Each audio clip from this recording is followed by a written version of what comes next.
Hello, everyone, and welcome to our 37th episode of In the Trenches, Kroll's weekly cyber threat intelligence briefing. Today is February 12th, 2024, which is Little Known Fact Day. So this is something I learned a little while back, and I thought this was kind of neat. I don't know if you knew, but the last words Walt Disney said before passing was Kurt Russell. Nobody knows why. Even Kurt Russell doesn't know why, but those are his last words he uttered before he passed. It's kind of a new thing. All right, so in today's briefing, we'll be covering the most recent trends that our threat intelligence team is witnessing in the trenches.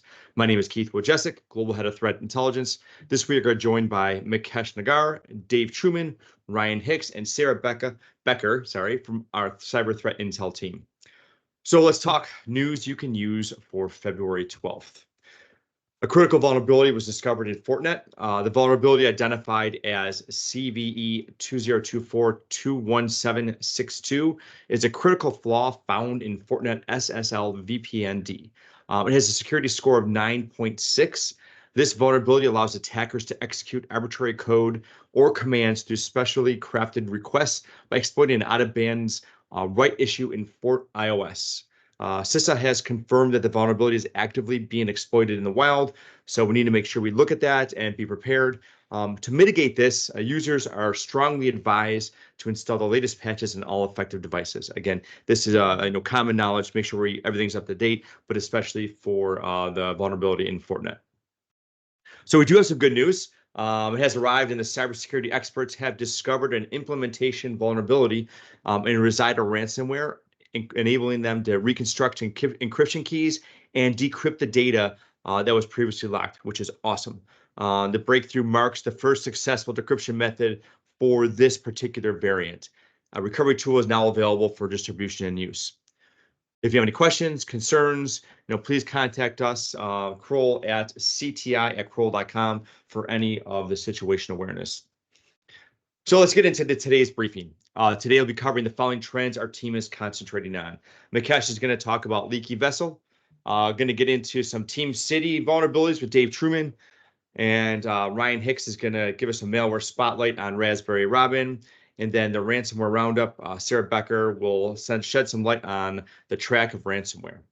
So with that, Mikesh, there has been 4 vulnerabilities discovered that are a risk at exposing data here. And I know you've been doing some investigations on it. Can you let us know what you're seeing? Thank you. So, hi everyone. So, security researchers at Sync recently discovered a group of vulnerabilities which they've dubbed as leaky vessel. Now, this vulnerability could allow attackers to escape containers and access data on the underlying host operating system. The researcher which discovered this vulnerability was Rory McNamara, and that was discovered back in November 2023. Now, the vulnerabilities that have been collectively identified for leaky vessel are CVE 2024-21626,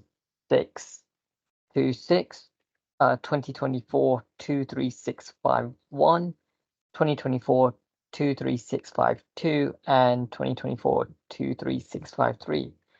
Now, CVE 2024-21626 is an order of operation vulnerability within the vector command of runc. Successful exploitation for this vulnerability does allow unauthorized access to the host operating system and potentially having the ability to compromise the entire system.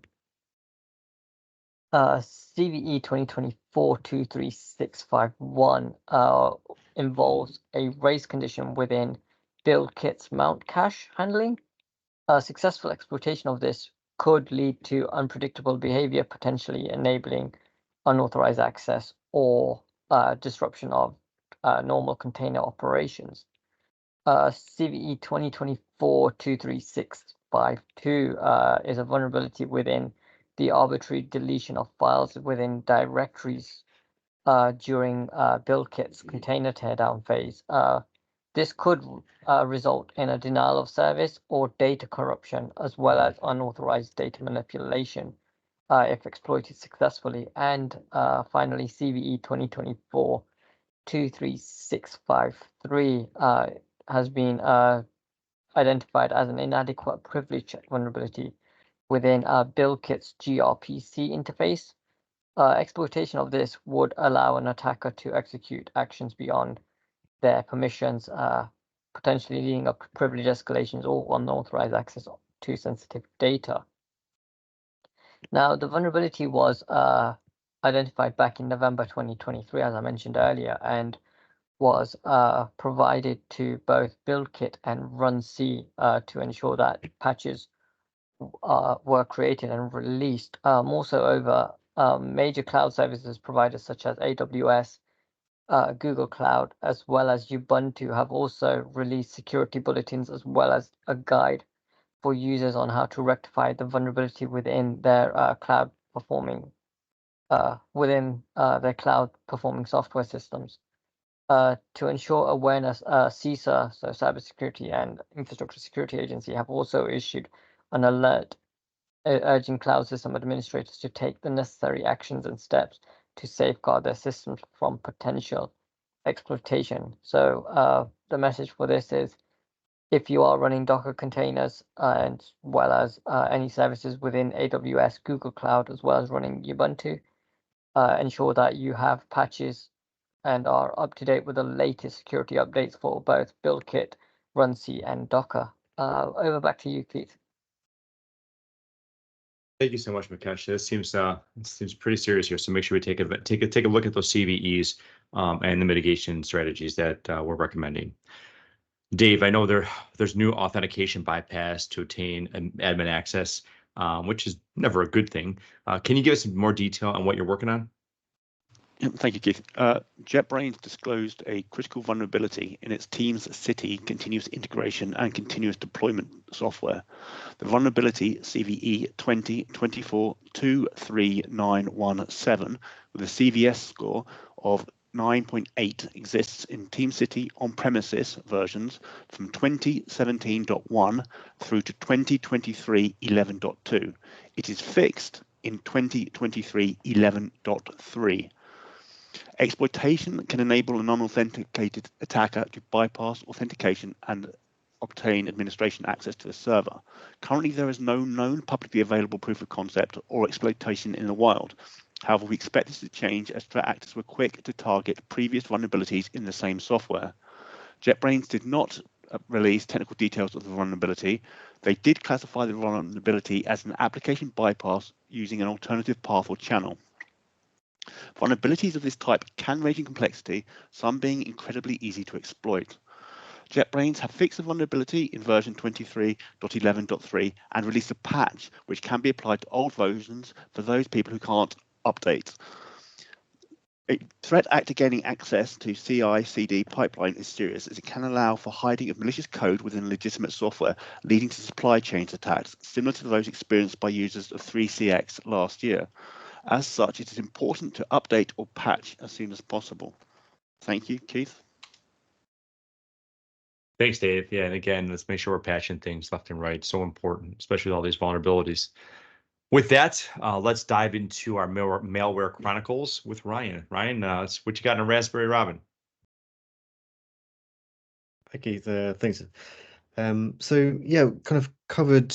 We've touched on ransomware, Raspberry Robin, sorry, a few times, kind of over 2023, kind of touching on it, but particularly early this year and ongoing. Really, we've continued to see a number of cases, growing cases of Raspberry Robin. So kind of pertinent and good timing, I think, now to kind of raise kind of an overview of Raspberry Robin, what it does. So.